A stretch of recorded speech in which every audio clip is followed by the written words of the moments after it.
오직 성령님, 삼일체 하나님의 은혜와 평강이 저희들의 삶 속에 11월 달의 생활 속에 또 저희들의 남은 생애 동안에 늘 충만하시기를 축원합니다. 에베소서 4장 말씀은 교회의 하나된 교회의 정결함을 건면했습니다. 우리는 그렇지 않은 우리는 과연 어떤 존재인지, 그렇지 않은 우리는 과연 무엇을 믿고 있는지, 그래서 그렇지 않은 우리는 어떻게 행동해야 하는가를 말씀했습니다.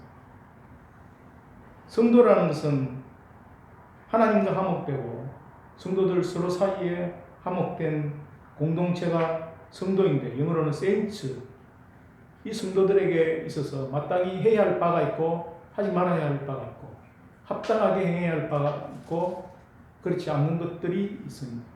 과연 크리스찬들의 성품에 합당한 생활이 무엇인지 계속해서 에베소서 5장 지난주에 이어서 오늘은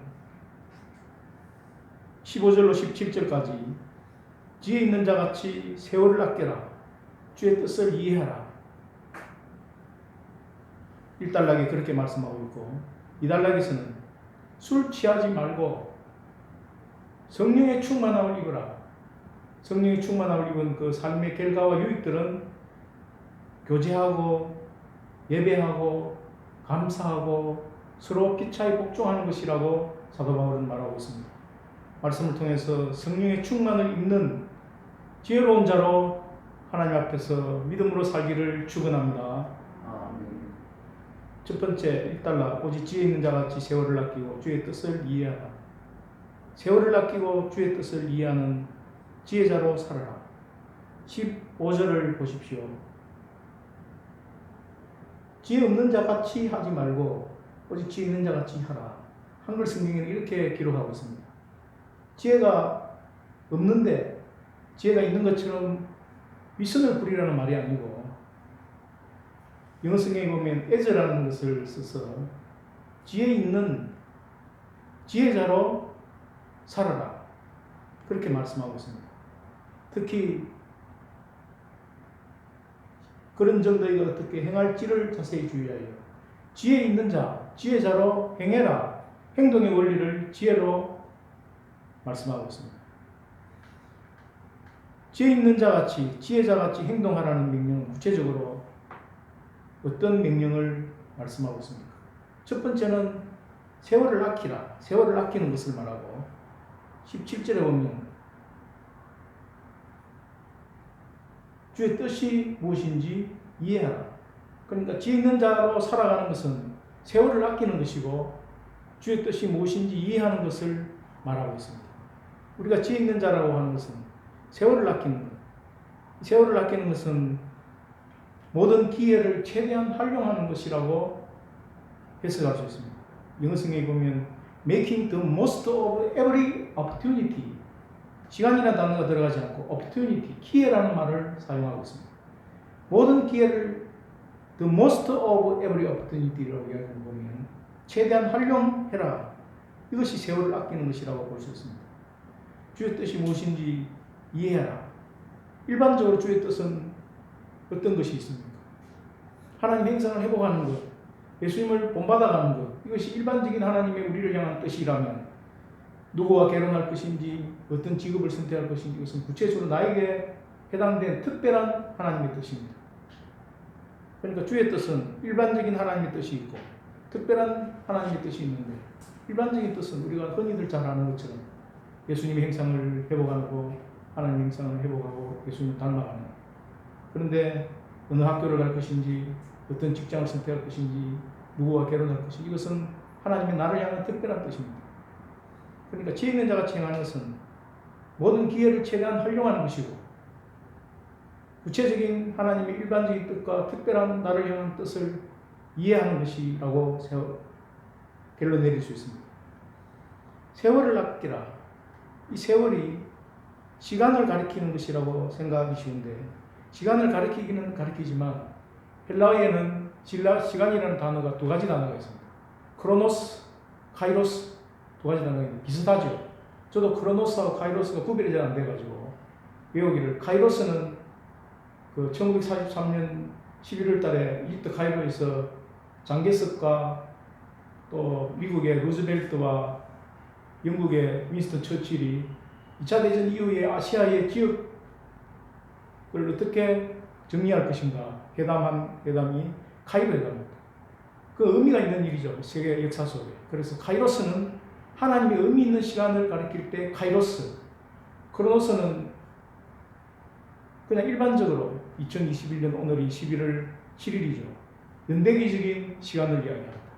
그래서 외우기를 카이로스는 카이로 회담이고 크로노스는 크로마뇽인이 태어난 크로마뇽인이 발견된 연대가 언제입니까? 구석기 신석기 시대쯤 되겠죠.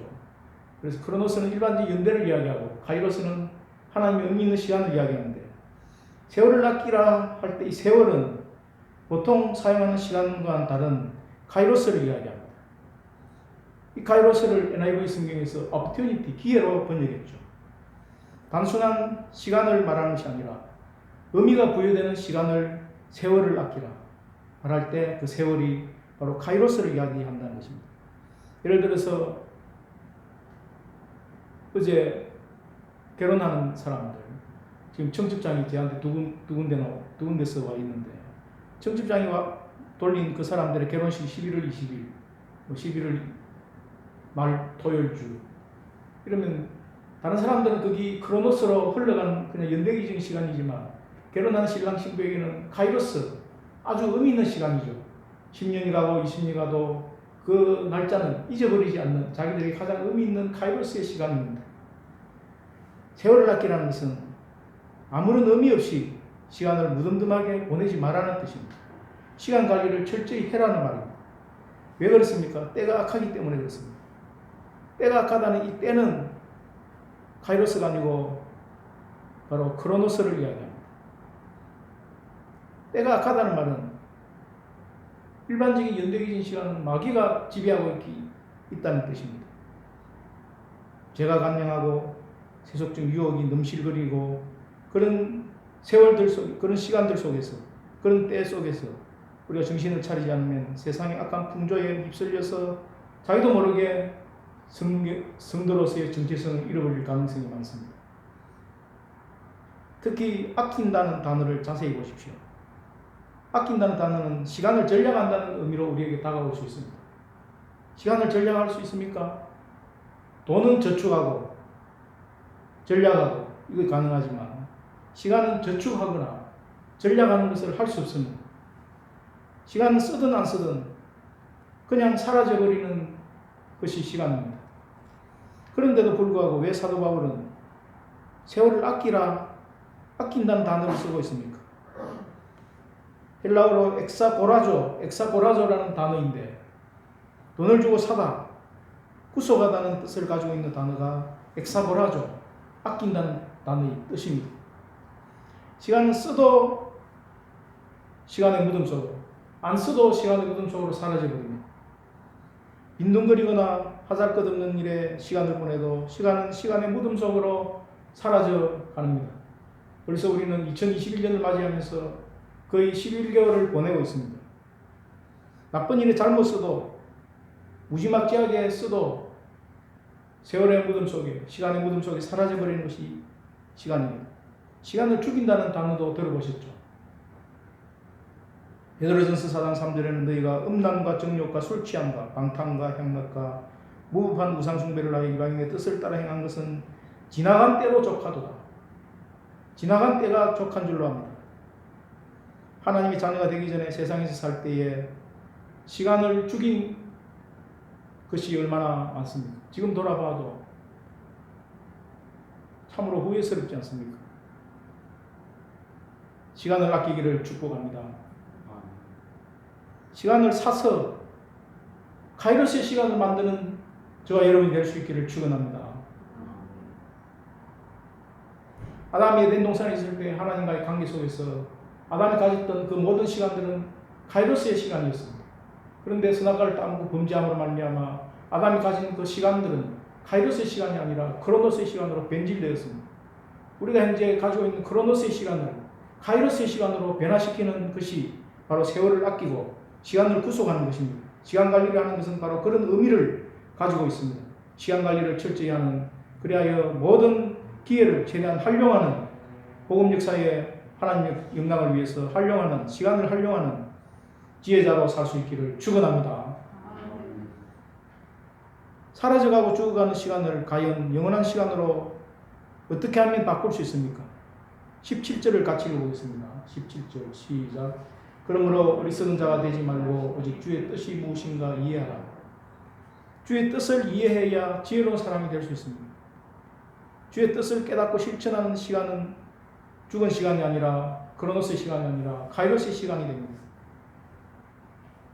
우리가 육신을 갖고 있기 때문에 먹고 입는데, 잠자는데, 씻는데, 마시는데 건강을 돌보는 시간이 필요합니다. 그러나 마태복음 6장 33절에 말씀한 것처럼 그런즉 너희는 먼저 그의 나라와 그의 의를 구하라. 그리하면 이 모든 것을 너희에게 더하시리라. 내가 먼저 구해야 할 하나님의 나라와 하나님의 의가 주의 뜻인 줄로 믿습니다. 시간을 살려내기 위해서 의미 없이 흘러가는 크로노스의 시간을 영원한 하나님의 카이로스의 시간으로 살려내기 위해서는 가장 우선적으로 주의 뜻을 이해하고 주의 뜻을 분별하는 것이 가장 필요하고 중요한 일입니다. 로마서 12장 2절에 너희는 이 세대를 본받지 말고 오직 마음을 새롭게 함으로 변화를 받아 하나님의 선하시고 기뻐하시고 온전하신 뜻이 무엇인지 분별을 하도록 하라. 막연하지 않습니다. 주의 뜻은 성경책에 분명히 기록되어 있습니다. 기록되어 있는 성경 말씀을 쫓아서 주의 뜻을 이해하고 주의 뜻을 분별하는 영안을 저희들 가운데 풍성하게 열어주시기를 축원합니다. 다니엘 기도에 올라온 강사들의 감정과 설교와 메시지가 저희들 하여금 영안을 열어주는데 크게 일조할 줄로 믿습니다. 다니엘 기도회를 통해서 새롭게 영안이 열려지는, 그리하여 크로노스의 시간을 영원한 하나님의 카이로스의 시간으로 바꾸어서 주의 뜻을 분별하고 주의 뜻을 이해하는 새로운 계기로 삼을 수 있기를 축원합니다. 조선 왕조의 선비 중에 한 사람이었던 우탁 선생이 시조를 지었는데 그 시조 이름이 늙음을 탄시라는 뜻으로 탄노가라고 합니다. 탄노가 3수가 전하고 있는데 그 중에 한 수가 한 손에 막대 잡고 또 한 손에 가시 쥐고 늙는 길 가시로 막고 오는 백발 막대로 치료하더니 백발이 먼저 알고 지름길로 오더라. 무슨 뜻인지 알겠죠? 막대와 가시를 양손에 쥐고 늙지 않으려고 백발을 막으려고 가시와 막대로 치료하니까 백발이 전문지 알고 지름길로 백발이 서려진다는 뜻입니다. 아무리 가시로 백발을 막으려고 하고 아무리 막대로 늙어가는 것을 스톱시키려고 했지만 늙어가는 것, 백발이 오는 것을 결코 인간의 힘으로 막을 수 없다는 뜻입니다. 미국의 벤자민 프랭클린은 시간이 돈이다라는 말을 했습니다. 우리가 이 말은 잘 알고 있죠. Time is money. 그런데 시간은 금이다라는 말로 해석도 되는데 시간은 생명이라는 말까지 벤자민 프랭클린은 했습니다. 돈은 없어지면 다시 벌 수 있죠. 그런데 시간은 지나가면 그만입니다. 그만큼 재테크 하는 것보다 지테크가 우리 인생에 더 필요하고 우선적이라는 뜻입니다. 하나님께서 우리 각자에게 돈보다 재테크보다 지테크를 할 수 있는 지혜와 능력을 허락해 주시기를 축복합니다. 영화 빠삐용이라고 있습니다. 1973년도에 나온 영화고 하도 영화가 명화라서 다시 리메이크 되어가지고 아카데미 아카데미 나무주연상도 탔습니다. 내용은 빠삐용이라는 사람이 살인죄 누명을 쓰고 종신형을 선고받는데 남아메리카의 유명한 기아나 핵무소에 수감이 됩니다. 그 핵무소에서 밤에 환상을 빠삐용이 보게 되는데 환상 속에 재판관들이 빠삐용을 막 공격합니다. 그런데 빠삐용은 자기가 누명을 쓰고 살인자로서 이 감옥에 잡혀왔다고 끝까지 자기 의를 주장하지만 재판관들이 환상 속에서 뭐라고 이야기하냐면 너는 너의 인생을 낭비한 죄를 지었다. 인생을 낭비한 죄를 짓지 않았다고 빠삐용이 항변할 수 있습니까? 더 이상 항변할 수 없을 정도로 자신의 죄에 대해서 지적을 받았는데 그 죄가 인생을 낭비한 죄라는 것입니다. 우리도 인생을 빠병처럼 낭비하는 범죄를 저지를 가능성이 많습니다. 그렇지 않으려면 어떻게 해야 되겠습니까? 시편 90편의 9절, 10절, 12절에 보면 우리의 모든 날이 주의 분노 중에 지나가며 우리의 평생이 순식간에 더하였나이다. 우리의 연수가 70이요 강건하면 80이라도 그 연수의 자랑은 수고와 슬픔뿐이요 신속히 가니 우리가 날아가나이다. 우리에게 우리 날 계수함을 가르치사 지혜로운 마음을 얻게 하소서. 이런 기도가 하나님 앞에 드려져야 할 줄로 믿습니다. 지혜로운 마음을 얻게 하셔서 우리 나를 계수하게 하여 주옵소서. 신속히 지나가는 가을, 그 가을 속에서 주님의 뜻이 구체적으로 무엇인지 분별하고 크로노스의 시간을 영원한 하나님의 시간 카이로스로 바꾸어가는 참 지혜자로 살아가기를 축원합니다. 조나단 에드워드를 아시죠? 미국의 대각성 운동을 주도했던 미국의 신학자고 철학자인 조나단 에드워드가 20살 생일이 되었을 때 70개의 결심문을 적었습니다. 그 70개의 결심문 5번에 보면 한순간의 시간도 절대로 낭비하지 말고 그 시간을 가능한 최대로 유익하게 사용하자.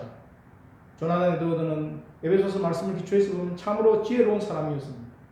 우리도 조나단 에드워드처럼 시간을 낭비하거나 허비하지 말고 가능한 한 최대로 재테크보다 시테크를 하는 지혜로운 자들이 될 수 있기를 축원합니다. 두 번째, 술 취하지 말고 성령으로 충만함을 받으라. 18절로 21절 말씀입니다. 18절로 21절 말씀을 자세히 보십시오. 문장 구조는 굉장히 쉽습니다. 술 취하지 말아라. 성령으로 충만함을 받으라. 두 개의 명령문으로 되어 있습니다. 그리고는 뒤에 나오는 문장들은 네 개의 현재 분사로 되어 있는데 19절에 보면 시와 찬송과 신령한 노래들로 서로 화답해라. 이게 첫 번째 분사고, 두 번째 분사는 마음으로 주께 노래하며 찬송해라. 이게 두 번째고, 세 번째는 20절 하나님께 감사해라. 네 번째는 21절 피차 복종해라. 이렇게 문장 구조가 되어 있습니다. 굉장히 단순하게 되어 있습니다. 왜 술 취하지 말아야 합니까? 팔공산에 모임이 있어서 갔는데 권사님들이 식사를 하면서 이 식사에는 동동주가 필요하다. 그러면서 목사님 내가 술을 안 먹는다고, 동동주를 안 마신다고 뭐라고 하는 것이었습니다. 저도 동동주를 마시고 싶은데 목사 체면에 마시지를 못하고 그냥 마시고 싶어도 꾹 참았습니다. 그래서 집에 와서 생각해 보니까 근사라도 자기가 동동주를 마시고 싶으면 집에 가서 혼자서 한 병을 사서 먹으면 되지. 왜 꼭 굳이 공식적인 집사도 있고 후배들도 있는 모임에서 동동주 이야기를 하는지, 목사는 왜 동동주를 안 마시는지 이렇게 난처하게 굴 필요가 없는데 그런 생각이 들었습니다.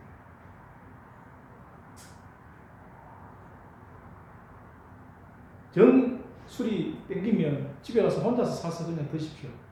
공식적인 모임에서는 최대한 자제하고 절제해서 믿음의 덕을 세우기를 바랍니다. 근데 그 권사님 하는 이야기가 목사님들도 저들끼리 모이면 맥주 한 잔씩 한대 그렇게 이야기하는 것이 아니겠습니까? 그래 얼마나 참 부끄럽든지 같은 목사로서 입장이 참 난처했습니다. 왜 술 취하지 말아야 합니까? 방탕하기 때문입니다. 방탕이라는 단어가 누가복음 15장 13절에 둘째 아들이 아버지 집을 떠나서 모든 재산을 다 모아가지고 그때 허랑방탕하게 그 재산을 썼다는 단어가 똑같습니다. 허랑방탕하다는 말은 과도하게 호금을 한다든지 폭식을 한다든지 이런 것들을 이야기합니다. 그리고 술 취하지 말고 성령으로 충만함을 받으라 대조해서 이야기하고 있는데 오직 성령으로 충만함을 받으라 이 말씀을 존 스토튼 목사님은 명령문이고 복수행이고 수동태고 현재행이다 이렇게 이야기하고 있습니다. 명령문이란 뜻은 성령 충만은 받아도 되고 안 받아도 되고 그런 선택사항이 아니라 필수 전공으로 반드시 받아야 된다고 하는 뜻으로 성령 충만을 받으라 명령형으로 이야기하고 있습니다. 복수행이란 뜻은 누구든지 예수를 믿고 간구하면 누구든지 복수행으로 모두 성령 충만을 받을 수 있다. 오직 성령으로 충만함을 받으라. 수동태는 성령 충만은 우리가 의지와 노력과 결심으로 청구해서 될 것이 아니고 하나님 주시는 은혜고 하나님 주시는 선물이기 때문에 오직 성령의 충만함을 받으라. 현재행이라는 뜻은 한 번 성령 충만을 받는 것으로 끝나지 않고 계속해서 반복적으로 성령 충만을 받아야 된다는 뜻입니다. 그래서 시와 찬미와 신령한 노래들로 서로 화답하며 성령 충만의 결과인데 진정한 교제가 일어나는 것입니다. 너희가 마음으로 주께 노래하며 찬송하며 이것은 예배를 이야기합니다. 하나님 앞에 노래하며 찬송하며 보이스로 노래하고 악기를 동원해서 찬송하는 예배가 이루어지는 것입니다. 20절을 보십시오. 범사에 우리 주 예수의 이름으로 항상 아버지 하나님께 감사하며 마음으로부터 감사가 터져 나옵니다. 21절을 보십시오. 그리스도를 경외함으로 피차 복종하게 됩니다. 찰스 스윈들은 성령의 품에 안겨라. 거기서 이 교제, 예배, 감사, 복종을 마음의 가르침을 잘 받는다는 뜻으로 해석했고 두 번째 거는 마음의 음악이 솟아난다는 뜻으로 해석했습니다. 세 번째는 마음에 감사가 넘쳐난다. 네 번째는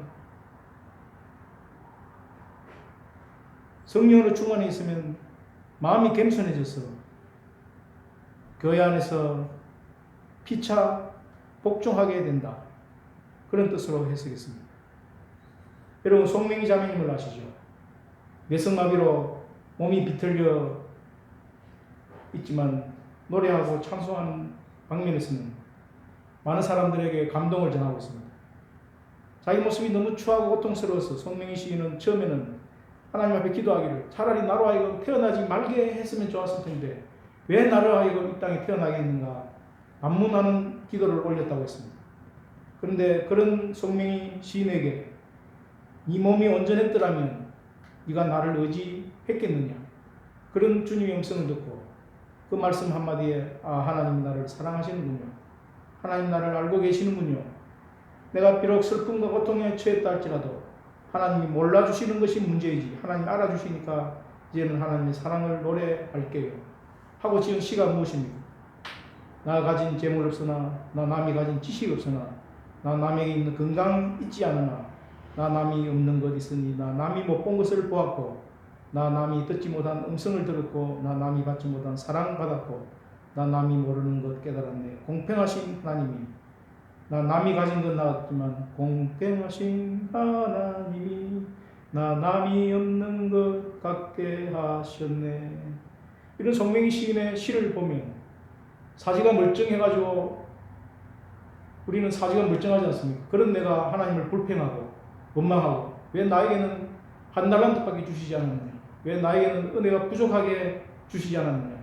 은혜를 충만하게 성령을 충만하게 주셔야 되는데 그런 불평과 원망이 부끄러운 것이라는 것을 깨닫게 됩니다. 상황이 아무리 처절하더라도 하나님을 찬양하고 하나님 앞에 뜨겁게 기도할 수 있습니다.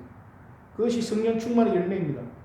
19절에 교제하게 하시고 19절 후반절에 예배하게 하시고 20절에 범사에 감사하게 하시고 21절에 교회 내에서 피차에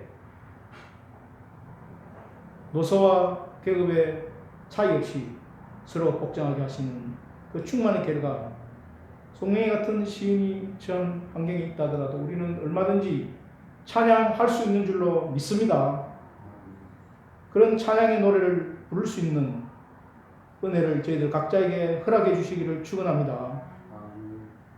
305장 찬송가를 오늘 예배 시간에 시작 시간에 불렀는데 이것은 존 뉴턴이 작사한 노래라는 것을 우리 잘 알고 있죠. 그런데 305장을 자세히 보면 작곡가가 없습니다. 왼쪽에 존 뉴턴이라고 작사자만 기록이 되어 있고 작곡가는 기록이 되어 있지 않습니다. 존 뉴턴이 노예선을 타고 가다가 큰 풍랑을 만나서 거의 죽음 일보 직전에 도달했는데 살아계실 적에 신실하게 자기를 위해서 기도했던 어머니 기도를 생각하면서 풍랑 앞에서 간절하게 살려달라고 기도했습니다. 기도를 응답받아서 존 뉴턴은 구살생으로 살아났습니다. 그 이후에 존 뉴턴은 늙은 나이에도 맨발로 복음을 전도했다고 전해지고 있습니다. 그 뉴턴이 작사한 노래가 305장입니다. 나 같은 죄인 살리신, 그 가사가 곡에 붙여졌는데 그 곡은 노예들이 지은 곡이라고 전해지고 있습니다. 노예들이 노예 생활을 하면서 너무나 많은 고통에 앓는 소리를 내면서 흥얼거렸던 노래가 바로 이 곡이라고 전해지고 있습니다. 존 뉴턴은 이 노래를 들으면서 자랐는데 노예의 앓는 소리에 자기가 가사를 붙여서 탄생한 곡이 305장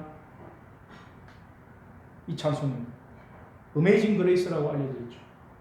전 세계적으로 공통적으로 이 멜로디는 통하고 있습니다. 아무리 흉악한 사람도, 아무리 몹쓸 죄를 지은 사람도 노예가 고통으로 알아눕던 그 곡에다가 가사를 붙인 이 찬송을 들으면 자기 죄를 대속해 주신 주 예수 그리스도를 찬양하지 않을 수 없는 찬송이 터져 나오게 만드는 것입니다. 기독교 신앙의 위대성은 무엇입니까? 생활과 찬송이 분리되지 않고 생활 속에서 찬송할 수 있는 것입니다. 감사는 환경의 산물이라고 생각하시는데 감사는 환경과는 전혀 다른 마음으로부터 우러나오는 감사입니다. 성령 충만의 열매입니다. 성령이 충만하면 할수록 믿음이 깊어지면 깊어질수록 저절로 감사가 내 입술에 터져 나오고 내 입술에서 감사가 사라지면 성령 충만하지 않는 증거입니다. 사도행전 16장에 사도 바울과 실라가 한밤중에 기도하고 하나님을 찬송하며 제수들이 듣더라. 이에 갑자기 큰 지진이 나서 옥토가 움직이고 문이 곧 다 열리며 모든 사람의 매인 것이 다 벗어진지라. 한밤중 감옥 안에서 째치게 맞아서 난 상처와 마음의 여러 가지 아픔을 불구하고 바울과 실라가 찬송했을 때 빌립보 교회가 개척되는 유럽의 첫 교회가 개척이 되는 새로운 역사가 창조되었습니다. 성령의 충만으로 말미암아서 우리 속에 교제와 예배와 감사와 복종이 일어나게 하시는 성령님을 찬양합니다. 온누리교회의 담임 목사님이셨던 하영주 목사님을 아시죠? 후배들이 물었습니다. 하영주 목사님은 자녀를 위해서 어떻게 기도합니까? 그 하영주 목사님의 대답이 이렇습니다. 한 가지만을 위해서 기도합니다. 저희 자식들이 오직 성령으로 충만함을 받기를 위해서 기도합니다. 많은 주의 역사를 이루었고 많은 주의 종들을 만난 그 하영주 목사의 입에서 딱 한 가지 기도 제목, 내 자식들이 성령의 충만함을 받도록 기도한다는 그 음성은 저희들에게 너무나 시사하는 바가 큽니다. 그리고 자녀를 양육할 때 자녀를 위한 많은 기도 제목을 가지고 기도할 수 있지만 성령의 충만함을 받기 위해서 기도하는 그 기도 제목 한 가지만으로 충분하다는 것입니다. 하나님께서 우리가 자녀들을 위해서 기도할 때 자녀들 가운데 성령의 충만함이 임하여 주도록 기도할 수 있기를 축원합니다. 저도 마가를 위해서 기도하고 있는데 이제부터는 주님 죽은 것 같지만 살려주시고 없는 것 같지만 모든 것을 있게 하시는 하나님 앞에 저는 많은 기도 제목을 가지고 기도했습니다. 구원해 주시고 은혜를 주시고 성령이 충만을 받게 하시고 기도했는데 지금부터는 딱 한 가지 성령이 충만을 받도록 기도해야 되겠다는 각오가 새로 생깁니다. 형제를 위해서 가족을 위해서 자녀를 위해서 기도할 때에 성령의 충만이 그 속에 임하도록 기도할 수 있기를 축원합니다. 한동대학교 총장을 지냈던 김영길 장로가 있습니다. 그분이 간증하기를 1975년 6월 미국 클리블랜드 한인교회에 부흥회가 있었는데 그 부흥회 강사로 오살리 금식기도원 원장이셨던 최자실 목사님이 강사로 초빙을 받아가지고 봉해 기간 내내 이 최자실 목사님은 성령 세례에 관해서 설교를 했다고 합니다. 설교 후에 최 목사는 자 이제 회개하는 통성기도를 드립시다 라고 이야기하고는 성도들에게 일일이 안수기도를 하셨다고 합니다. 교회 안에 회중들이 회개하는 기도가 뜨거워지고 김영길 장로도 지난날을 돌아보면서 하나님 앞에 회개하는 기도를 드렸습니다. 그 순간 말로 표현할 수 없는 강렬한 성령 임재를 경험하고 위로부터 오는 거부할 수 없는 아주 무한대의 강력한 파워가 자기를 누르는 것을 체험하고 주체할 수 없는 눈물이 도저히 손으로 닦아내도 손수건 닦아내도 주체할 수 없는 눈물이 쏟아졌다고 간증을 했습니다. 그 이후 그 경험 이후로 하나님의 크신 은혜가 날마다 새로워서 찬송을 불러도 눈물이고 성경을 읽어도 눈물이고 기도를 드려도 눈물이 흘러내리는 감사의 생활을 하게 되었다고 간증을 했습니다. 그런데 또 한 가지 더 큰 변화는 김영길 장로가 평소에는 외주가였다고 합니다. 그런데 그가 술을 끊게 되었다는 것입니다. 아버지로부터 어렸을 때부터 주도를 배워서 술을 좋아했고 또 술을 즐겨 마셨다고 했습니다. 집에 가면 홈바에다가 각종의 양주를 준비해 놓고 또 각종의 와인들을 준비해 놓고 핑계하기를 가나 온리잔치집에서 예수님도 포도주를 마셨는데 물을 포도주를 바꾸어 드셨으니까 나도 뭐 한두 잔 정도는 괜찮겠지 라고 편하게 생각했습니다. 오늘 본문에 술 취하지 말라 이 문장을 영어로 보면 와인을 마시지 말라는 와인이라는 단어가 들어가 있습니다. 편하게 생각했지만 어느 날 김영길 장로 부부를 아시죠? 그 아내와 함께 고 한경지 목사님 설교 테이프를 구해서 듣고 있었는데 그날 한경지 목사님의 설교 본문이 바로 18절 오늘 이 말씀이었습니다. 술 취하지 말라. 이는 방탕한 것입니다. 오직 성령으로 충만함을 받으라. 한경지 목사님의 설교 내용이 이렇습니다. 우리는 둯대를 향하여 경주하는 자들입니다. 두꺼운 외투를 입고 멋진 높은 구두를 신고 달리는 선수는 없습니다. 그 주장스러운 것들을 다 벗어버리고 가벼운 옷차림으로 달립니다. 크리스찬으로서 덕이 안 되는 모든 세상적인 풍습들은 경주하는 자의 발목을 묶는 모래주머니와 같습니다. 이러한 무거운 습관들을 벗어버리고 푯대를 향하여 달려야만 합니다. 이것이 한경지 목사님 설교 내용이었습니다. 그런데 김영길 장로가 몸에도 좋지 않은 술과 담배 그 습관들을 결국 하나님을 향한 경주를 달리는 데 있어서 무거운 모래주머니 같은 역할을 한다는 말에 찔림을 받아가지고 집에 절비하게 준비해 놓았던 양주 30여 병, 30개가 넘는 양주 병을